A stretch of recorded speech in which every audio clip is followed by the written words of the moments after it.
అందరికీ నమస్కారం. ఇవాళ మన స్టూడియోలో ప్రముఖ ఆధ్యాత్మికవేత్త, జ్యోతిష్య వాస్తు పండితులు బ్రహ్మశ్రీ డాక్టర్ నాయకంటి మల్లికార్జున శర్మ గారు ఉన్నారు. ఫిబ్రవరి మాసంలో మకర రాశి వారికి ఎలాంటి ఫలితాలు ఉండబోతున్నాయో గురుగారిని అడిగి తెలుసుకుందాం. గురుగారు నమస్కారం. నమస్కారం. 2025 ఫిబ్రవరి మాసం మకర రాశి వారికి ఎలాంటి ఫలితాలు ఉండబోతున్నాయి గురుగారు?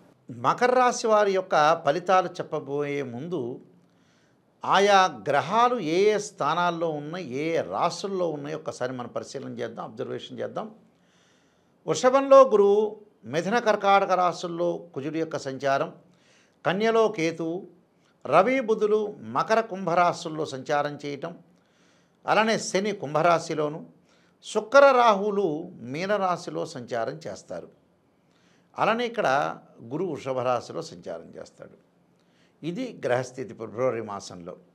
మకర రాశి వాళ్ళకి ఎలా ఉండబోతుంది? మరి రవి బుధ శని త్రిగ్రహకూటం అనేది ఇక్కడ ఏర్పడింది. 3 గ్రహాలు కూడా కుంభరాశిలో సంచారం చేయడం జరిగింది. అయితే ఇవన్నీ కూడా సాధారణంగా this is the transit system అంటారు. గోచారీత్యా చెప్పబడే ఫలితాలు వేరు. ఎప్పుడు కూడా బర్త్ చార్ట్కి గోచారానికి లాట్ ఆఫ్ డిఫరెన్స్ అనేది బాగా ఎక్కువగా ఉంటుంది. కాబట్టి జాగ్రత్తగా నేను చెప్పిన విషయాలను కూడా బాగా పరిశీలన చేసి ముందుకు వెళ్ళండి. మకర రాశి వాళ్ళకు వచ్చేటప్పటికల్లా వాళ్ళకి ముఖ్యంగా మకరం, కుంభం, మీనం, మేషం, వృషభం అంటే గురువు 5వ స్థానంలో ఉన్నాడు. అంటే పంచమ స్థానంలో గురువు ఉండటం అని చాలా మంచిది. అంటే 5వ స్థానంలో గురువు ఉండటం వల్ల సంతానం ద్వారా కొన్ని శుభవార్తలు వినటం, సంతానం డెవలప్మెంట్ కావటం, వాళ్ళ యొక్క అభివృద్ధికి తల్లిదండ్రులు దోహదపడే అవకాశం ఒకటి ఉంటుంది. అలానే ఉద్యోగం భద్రత ఎక్కువ ఉంటుంది. ఉద్యోగ వ్యాపార వృత్తి రంగాల్లో కూడా చాలా విశేషంగా ధనాన్ని సంపాదించే అవకాశాలు బాగా ఎక్కువ ఉంటాయి.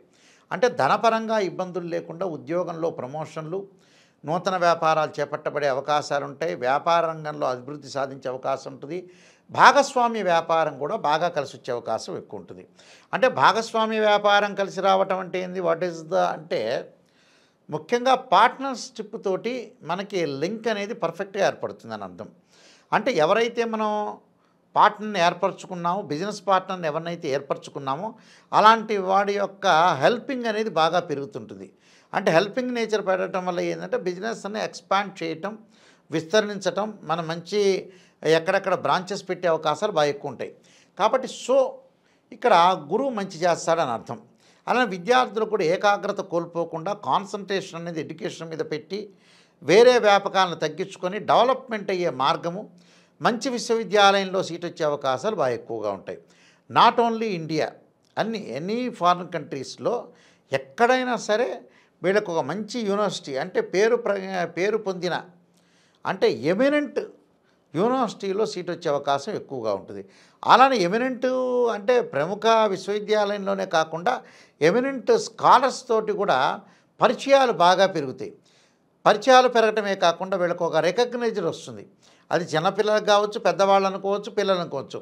అంటే వాళ్ళు చేసే ఇన్స్టిట్యూషన్లో, ఒక సంస్థలో ఒక రికగ్నైజర్ అనేది బాగా వచ్చి వీళ్ళకి అనుకూలమైన ఫలితాలు వచ్చే అవకాశం ఉంటుంది. హ్యాపీగా ఆనందంగా ఉండే అవకాశం కూడా వీళ్ళకి వస్తుంది గ్రహాల వల్ల.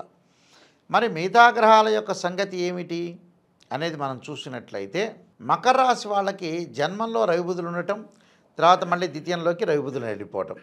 ప్రథమార్థంలో జన్మంలో రవిబుధులు ఉండటం వల్ల ఆరోగ్యపరంగా ఇబ్బందులు రాకుండా చూసుకోవాలి. స్త్రీలకి గైనకు సంబంధించిన ఇష్యూస్, మగవాళ్ళకి దీర్ఘకాలిక వ్యాధులు అంటే లాంగ్ రన్లో డిసీజెస్ కొన్ని ఉంటాయి. అంటే లాంగ్ రన్లో డిసీజెస్ అంటే లాంగ్గా అంటే ఎక్కువ కాలం మనం బతికున్నంత వరకు, లైఫ్ స్పాన్ ఉన్నంత వరకు మనల్ని ఆ రోగం విడవదు. దానిలో బీపీ, షుగర్ ఇలాంటివి కొన్ని ఉంటాయి కదా, అలాంటివన్నీ కూడా మనతో పాటే ఉంటాయి, మనతో పాటే పోతాయి. అలాంటివి జాగ్రత్త పడాలి. అంటే అలాంటివన్నీ రాకుండా మనం జాగ్రత్త పడాలి. అంటే కొలెస్ట్రాల్ కానీ, ఫుడ్లో కానీ, ఫుడ్ కంట్రోల్ కానీ, ఎక్సర్సైజ్ కానీ, ఆలోచనలు కానీ, థింక్ చేసే విధానంలో కానీ ఇలాంటివన్నీ కూడా కొంత మార్చుకోవాల్సిన స్థితి ఏర్పడుతుంది వీళ్ళకి. హెల్త్ పరంగా జాగ్రత్త ఉండాలి. ద్వితీయంలో రవిబుధులు వచ్చారు. అది కూడా సేమ్గా కొంత కుటుంబ పరంగా, ఫ్యామిలీ పరంగా ఒక డ్రామా నడుస్తూ ఉంటుంది. అంటే ఫ్యామిలీ పరంగా డిస్ప్యూట్స్, బాండింగ్ లేకపోవటం, భార్యాభర్తల మధ్యలో ఏకాభిప్రాయం లేకపోవటం. ప్రపంచంలో ఎంత తెలివి తక్కువడైనా, అసలు 193 దేశాల్లో ఉండే తెలివిగల్లోడు కానీ, తెలివి తక్కువ కానీ ఎవడైనా సరే ఒక పని చేస్తాడు. డబ్బులు లెక్క పెట్టమంటే గ్యారెంటీ లెక్క పెడతాడు. వాడు డబ్బు మటుకు గ్యారెంటీ వచ్చి ఉంటుంది.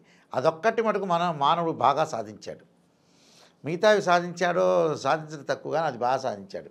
అయితే వీళ్ళ ఆలోచనాపరంగా ద్వితీయంలో రవిబుధులు ఉండటం వల్ల ఆ డబ్బు గురించే భార్యాభర్తల మధ్యలో గొడవలు వస్తాయి, అన్నదమ్ముల మధ్యలో సఖ్యత వస్తాయి. వీళ్ళకి సఖ్యతగా లేకపోవటం ఉంటాం అంటే అనారోగ్య కారణమైన వాతావరణం అదొకటి. తర్వాత ఆరోగ్యపరంగా కొన్ని ఇబ్బందులు కలిగి హాస్పిటల్కి వెళ్ళాల్సిన అవసరం ఉంటుంది ద్వితీయార్థంలో. ఎందుకంటే ప్రథమార్థంలో 6వ ప్లేస్లో ఉంటాడు కుజుడు, మంచివాడే. నెక్స్ట్ 7th ప్లేస్కి టర్న్ అవుతాడు. ఆ 7th ప్లేస్ ఎప్పుడు వస్తుంది? మనకు ఫిబ్రవరి మధ్యలో వస్తుంది. అప్పుడు జాగ్రత్త పడాలి. అంటే వాహనాల మీద వెళ్ళేటప్పుడు కానీ ప్రతి చోట ఎవరితో కూడా గొడవలు పెట్టుకోకూడదు, అనవసరమైన డిస్టర్బెన్స్, అనవసరమైన రాద్ధాంతాలు, నో ఆర్గ్యుమెంట్స్, నో ఇష్యూ, లౌకికమే ప్రధానం ధ్యేయంగా మనిషి బతకాలి. జాగ్రత్తగా పడాలి. మన గ్రహస్థితి బాగాలేనప్పుడు మనం మోనార్కులం కాదు. ఏం మోనార్క్ అవుతాడు? కొన్నాళ్ళు ఆ పేరు గుర్తుపెట్టుకుంటాడు, తర్వాత వాడెవడో వీడెవడో, చనిపోయిన తర్వాత అసలు అంతు పొంతు ఉండదు. అందువల్ల జాగ్రత్తగా ఉండాలి వీళ్ళు. ఎందుకంటే రియల్ ఎస్టేట్ రంగంలో కానీ వాహన ప్రమాదాలు జరగకుండా, యాక్సిడెంట్లు కాకుండా కొంత జాగ్రత్తగా ఉండటం మంచిది. లేకపోతే ఇబ్బందికరమైన వాతావరణం అనేది ఎక్కువగా వచ్చే అవకాశం ఉంటుంది. తృతీయ స్థానంలో శుక్రుడు రాహు యొక్క ఫలితం వల్ల పెళ్లి సంబంధాలన్నీ కూడా దగ్గరికి వచ్చినట్టు వచ్చి వెనక్కి వెళ్తుంటాయి. ఇక్కడ 3వ స్థానం రాహు వల్ల విదేశాలకు వెళ్ళే అవకాశాలు ఎక్కువగా ఉంటాయి.